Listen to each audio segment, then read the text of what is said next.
ప్రతి అమ్మాయి తన భర్త విషయంలో కలగనేది రాముడి లాంటి భర్త నాకు కూడా దొరకాలి అనేసి. కానీ ఇప్పుడు జనరేషన్లో అలాంటి వాళ్ళు ఉన్నారో లేదో మీకే తెలియాలి. ఇంకా వీడియోలోకి వెళ్ళిపోదామండి. ఈ వీడియో వచ్చేసి శ్రీరామనవమి రోజు తీసిన వీడియో. చాలా హడావిడి అయిపోయింది, అందుకే ఎక్కువ క్లిప్స్ తీసుకోవడానికి కూడా కుదరలేదు. నేనైతే గడప పూజ చేసుకుంటున్నాను. నేను గడప పూజ చేసుకునేటప్పుడు రిక్కి వచ్చి మధ్య మధ్యలో డిస్టర్బ్ చేస్తున్నాడు. చాలా హడావిడి అయిపోయిందని ఫాస్ట్గా చేస్తున్నాను, కానీ చాలా లేట్ అయిపోయింది. మా బావేమో వర్క్కి వెళ్ళనేసి చాలా ఫాస్ట్గా పూజ అయితే కంప్లీట్ చేశాడు. నేను ఇటు పక్క చేసుకుంటూ ఉన్నాను, మా బాబు అయితే పూజ కూడా కంప్లీట్ చేసేసాడనమాట. ఇంకా ఉదయం అయితే టిఫిన్ వచ్చేసి వడ చేశాను, అలాగే చిప్స్ చేశాను. నేను ఇక్కడ పని చేసుకుంటూ ఉంటే మా బావేమో వడపప్పు అండ్ పానకం రెడీ చేసి పక్కన పెట్టేశాడు. ఎందుకంటే ఎవ్రీ ఇయర్ తనే చేస్తాడనమాట పానకం. వాళ్ళే చాలా బాగా చేస్తారు మనకంటే, అవునంటారా కాదంటారా. ఇంకా నేను వచ్చేలేపు పూజ అంతా కంప్లీట్ చేసేసాడనమాట. హారతి కూడా ఇచ్చేసాడు. ఇంకా వచ్చి హారతి తీసుకున్నాము. అంటే తన వర్క్కి వెళ్ళిన తర్వాత తీసుకున్న వీడియోస్ అనమాట. మీ అందరికి మా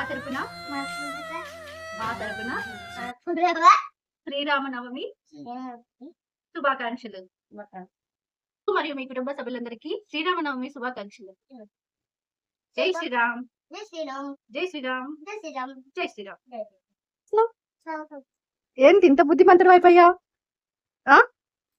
చెప్పకుండానే చదివేస్తున్నావే. ఎన్ని రోజులు ఇలాగా? ఇది హోంవర్క్ చేద్దా? హోంవర్క్ చేయగానే చదువుతావా? రిక్కీ అయితే ఆ రోజు నేను చెప్పకుండానే బుక్ తీసి వాడే చదివేస్తూ ఉన్నాడు. రిక్కీకి చదవడం ఇష్టమే కానీ రాయడం ఇష్టం ఉండదు. మీ పిల్లలు కూడా ఇంతేనా? మా బావ వర్క్ నుంచి వచ్చేటప్పుడు పానకం అయితే తీసుకొచ్చాడు. చిన్నప్పుడు శ్రీరామనవమి రోజు పానకం వడపప్పు గురించి చాలా ఫన్నీ మూమెంట్స్ అయితే ఉన్నాయి. మీకు కూడా ఉన్నాయా లేదా కామెంట్ చేయండి.